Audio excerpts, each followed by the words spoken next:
Piensa en la última vez que saliste de una conversación sintiéndote derrotado, no porque la otra persona tuviera razón, sino porque dijiste demasiado, porque intentaste explicar, justificar, convencer, porque pusiste todas tus cartas sobre la mesa y aún así sentiste que perdiste algo.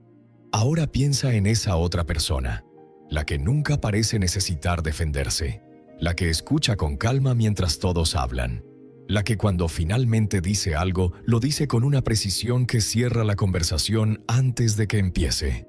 ¿Cuál de los dos tiene más poder? Friedrich Nietzsche tenía una respuesta muy clara para esa pregunta, y no era la que la mayoría espera. Para Nietzsche, el que más habla es el que más revela. El que necesita convencer ya está en desventaja, y el que reacciona a todo le entrega a los demás el control de su propia energía. El verdadero poder, decía, nunca estuvo en las palabras, estuvo siempre en su ausencia. Hoy vamos a explorar esa idea, no como una táctica de manipulación, sino como una forma completamente diferente de pararte en el mundo. Una en la que ya no necesitas ganar discusiones porque nunca necesitas entrar en ellas. Hay algo que nadie te enseñó sobre las conversaciones difíciles, que el primero en reaccionar casi siempre pierde, no porque haya dicho algo incorrecto, sino porque al reaccionar reveló algo mucho más valioso que cualquier argumento. Reveló que le importa, que necesita ganar, que su equilibrio depende de cómo salga esa conversación, y eso es exactamente la información que alguien con malas intenciones necesita para controlarte. Nietzsche lo veía con una claridad brutal. Decía que la mayoría de las personas no discuten para encontrar la verdad. Discuten para no tener que enfrentarse a sí mismas, para reafirmar creencias que en el fondo sienten frágiles, para llenar con ruido el silencio incómodo de no saber exactamente quiénes son. Y cuando alguien discute desde ese lugar, desde el miedo y no desde la certeza, cada palabra que pronuncia es en realidad una confesión. Confiesa que necesita ser validado, que teme ser cuestionado, que su identidad depende de que los demás le den la razón. Tú has estado en esa posición. Todos hemos estado. Ese momento en que alguien dice algo que te toca en un punto sensible y sientes que tienes que responder. Que si no lo haces es como admitir que tenían razón, que el silencio sería una derrota. Pero Nietzsche diría lo opuesto, que ese impulso de responder no es fuerza. Es el ego asustado tratando de proteger una imagen que en realidad no necesita protección. El hombre o la mujer que realmente sabe quién es no necesita que nadie más se lo confirme. Y cuando no necesitas esa confirmación, las palabras de los demás pierden el poder que tenían sobre ti. No porque te vuelvas indiferente, sino porque ya no dependes de ganar para sentirte completo. Existe un tipo de persona que entra a una habitación y cambia la dinámica sin decir nada. No por cómo está vestida, no por su posición social, sino por algo más difícil de definir pero imposible de ignorar. Una especie de densidad, de peso, de presencia que no necesita anunciarse para hacerse sentir. Nietzsche tenía un nombre para ese tipo de ser. Lo llamaba el Übermensch, el superhombre. No en el sentido físico, sino en el sentido psicológico. El individuo que ha trascendido la necesidad de aprobación externa y opera desde un centro propio que nadie puede mover. Y una de las características más poderosas de ese individuo es su relación con el silencio. Para el Übermensch, el silencio no es ausencia de respuesta.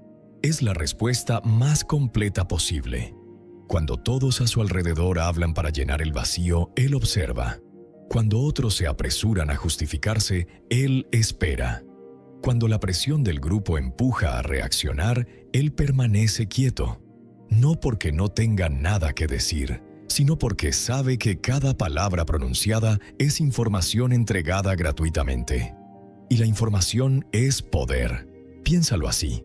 Cuando hablas, le dices a los demás qué te importa, qué te duele, qué te provoca, dónde están tus límites. Les das un mapa de tu interior. Cuando guardas silencio, mantienes ese mapa para ti. Y en esa asimetría de información hay una ventaja enorme. La otra persona tiene que adivinar, tiene que proyectar, tiene que trabajar con suposiciones sobre quién eres y qué piensas. Y mientras más tarda en entenderte, más control tienes sobre la situación. El silencio del Übermensch no es vacío, es denso, está cargado de intención. Es el silencio de alguien que eligió conscientemente no gastar su energía en lo que no la merece. Si llegaste hasta acá, recuerda suscribirte y regalarnos un me gusta. Solo te tomará unos segundos. La psicología moderna confirmó algo que Nietzsche intuía hace más de un siglo. El silencio en una conversación tensa es percibido como juicio. No porque lo sea necesariamente, sino porque el cerebro humano, cuando no recibe la respuesta que espera, entra en un estado de alerta. La mente empieza a llenar el vacío con sus propias suposiciones, y casi siempre esas suposiciones son peores que cualquier cosa que pudieras haber dicho. ¿Me estará juzgando? ¿Habrá notado mi inseguridad? ¿Sabe que estoy exagerando? Esas preguntas no las generas tú, las genera el silencio, y el silencio las deja crecer sin límite. Mientras la otra persona habla y espera tu reacción, y esa reacción no llega, algo en ella empieza a ceder. Las personas que viven de controlar emocionalmente a los demás necesitan una cosa para que ese control funcione. Necesitan tu reacción. Es el combustible del juego. Cuando no reaccionas, el juego se detiene. Y quien intentaba controlarte de repente no sabe qué hacer con sus propias palabras. Los manipuladores en particular son extraordinariamente vulnerables a esto. Toda su estrategia está construida sobre la certeza de que van a provocarte una respuesta. Que si presionan el botón correcto, obtendrán lo que buscan. Cuando el botón no responde, el sistema completo falla. Y no solo falla, se invierte. Ahora son ellos los que están incómodos, los que no saben qué pensar, los que empiezan a revelar más de lo que pretendían revelar precisamente porque están tratando de llenar un silencio que tú creaste. Tu ausencia de reacción se convirtió en la acción más poderosa de toda la conversación. Hasta aquí hemos hablado del silencio como fortaleza, pero Nietzsche también tenía algo muy claro sobre el otro tipo de silencio. El silencio que no viene de la fortaleza sino del miedo. El silencio que no es una elección sino una rendición. Y es importante distinguir entre los dos porque son completamente opuestos aunque por fuera parezcan iguales. El silencio del miedo es el que tragas cuando alguien te falta el respeto y no dices nada porque temes el conflicto. El que mantienes cuando alguien ocupa tu espacio y miras para otro lado porque no quieres parecer difícil. El que practicas cuando alguien toma decisiones sobre tu vida y tú lo permites porque te han enseñado que la armonía vale más que tu verdad. Nietzsche llamaba a esto la moral del esclavo, el sistema de valores construido por quienes han aprendido a sobrevivir minimizándose, a encontrar virtud en la resignación, a llamar madurez a lo que en realidad es miedo con buena prensa. Y lo más perverso de ese sistema es que se autorrefuerza. Cuanto más te silencias desde el miedo, más invisible te vuelves. Cuanto más invisible te vuelves, más fácil eres de ignorar. Y cuanto más fácil eres de ignorar, más confirmas la creencia de que tu voz no vale. Ese ciclo hay que romperlo, no reaccionando de más, no volviéndote agresivo o confrontacional, sino entendiendo la diferencia entre el silencio que eliges porque eres más grande que la situación y el silencio que te impones porque tienes miedo de ocupar el espacio que te corresponde. El primero te da poder, el segundo te lo quita. Y Nietzsche no tenía paciencia para el segundo. Entonces, ¿cómo se llega a ese lugar? ¿Cómo dejas de reaccionar por impulso y empiezas a elegir conscientemente cuándo hablar y cuándo no? ¿Cómo pasas de necesitar ganar cada conversación a ser el tipo de persona que no necesita entrar en ellas? Nietzsche no daba recetas de autoayuda, pero sus ideas apuntan a algo muy concreto. Primero, mata la necesidad de ser entendido, no porque no merezcas comprensión, sino porque mientras tu bienestar dependa de que alguien más entienda tu posición, esa persona tiene poder sobre ti. El día que puedas sostener tu verdad sin necesitar que nadie la valide es el día que esa dependencia se rompe. Segundo, aprende a observar en lugar de reaccionar. Mientras los demás hablan, escucha de verdad. No para preparar tu respuesta, para entender qué hay detrás de sus palabras. El miedo disfrazado de arrogancia, la inseguridad disfrazada de ataque, la necesidad de validación disfrazada de crítica. Cuando ves eso claramente, ya no necesitas responder. La situación se explica sola. Tercero, usa la pausa como herramienta. Antes de responder, espera. 3 segundos. 5. Los que sean necesarios. Esa pausa hace 2 cosas al mismo tiempo.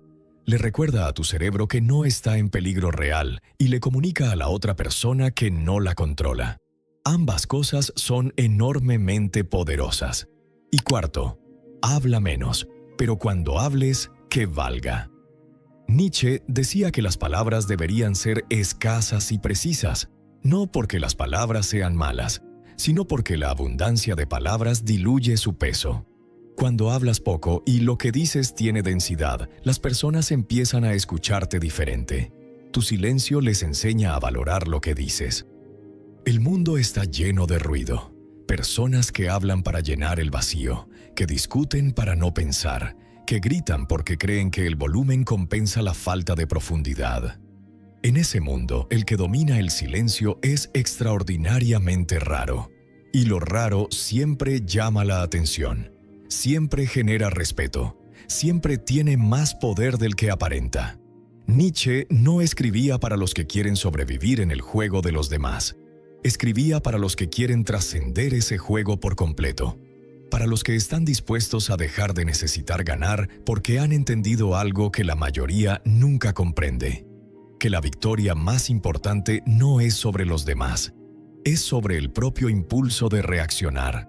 Y cuando logras eso, cuando puedes estar en medio de la provocación sin moverse, en medio del ruido sin contaminarte, en medio de la presión sin ceder, el mundo empieza a tratarte de una manera completamente diferente. No porque hayas dicho algo brillante, sino porque tu silencio ya lo dijo todo. Escríbeme en los comentarios una sola cosa. ¿En qué situación de tu vida sientes que has estado entregando demasiado poder a través de tus reacciones? No tienes que dar detalles, solo nómbrala, porque nombrarla es el primer paso para dejar de ser su rehén.